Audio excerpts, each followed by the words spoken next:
मुंबईतील Tata memorial cancer रुग्णालयाच्या मदतीनं घोडबंदर रस्त्यावरील कासारवडोली इथे कॅन्सर रुग्णालय सुरू करण्यात येणार असून याबाबत पालिका आयुक्त संजू जयस्वाल यांच्या दालनामध्ये राज्याचे सार्वजनिक बांधकाम मंत्री तथा सार्वजनिक आरोग्य मंत्री पालकमंत्री एकनाथ शिंदे यांच्या उपस्थितीमध्ये एक बैठक पार पडली। कासारवडोली इथे हे कॅन्सर रुग्णालय उभारण्यात येणार असून त्यासाठी जागा हस्तांतरित करणं तसंच रुग्णालयाचा प्राथमिक आराखडा तयार करण्याबाबत आणि इतर बाबींवर महत्त्वपूर्ण चर्चा करण्यात आली। रुग्णालयाचा भूमिपूजन सोहळा येत्या ऑगस्टमध्ये करण्यात येणार असल्याचं जवळपास निश्चित करण्यात आलंय।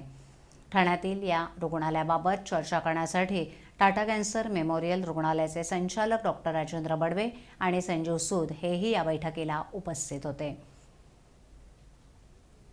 राज्याचे सार्वजनिक बांधकाम मंत्री तथा सार्वजनिक आरोग्य मंत्री आणि ठाणे जिल्ह्याचे पालकमंत्री एकनाथ शिंदे यांच्या उपस्थितीत पार पडलेल्या या बैठकीला महापौर मीनाक्षी शिंदे, उपमहापौर रमाकांत मडवी, सभागृह नेते नरेश मस्के, नगरसेवक एकनाथ भोईर, संतोष वडवले, नरेश मणेरा, दिलीप बारटक्के, विकास रेपाळे, अतिरिक्त आयुक्त राजेंद्र आहिवर उपस्थित होते।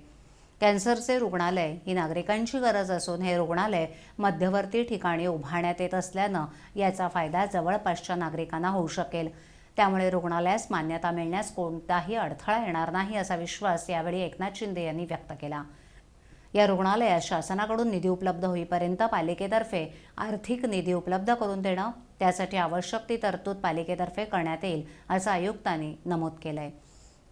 ठाण्यातील कॅन्सर रुग्णालय हे मुंबईतील टाटा मेमोरियल कॅन्सर रुग्णालयाच्या मदतीनं सुरू करण्यात येणार असून याबाबतचा प्राथमिक आराखडा तयार करण्याचं काम लवकरच सुरू करण्यात येणार असून भूमिपूजन सोहळा ऑगस्टमध्ये करण्याचं निश्चित करण्यात आलंय। या बैठकीमध्ये जीतो या सामाजिक संस्थेचे पदाधिकारी देखील उपस्थित होते।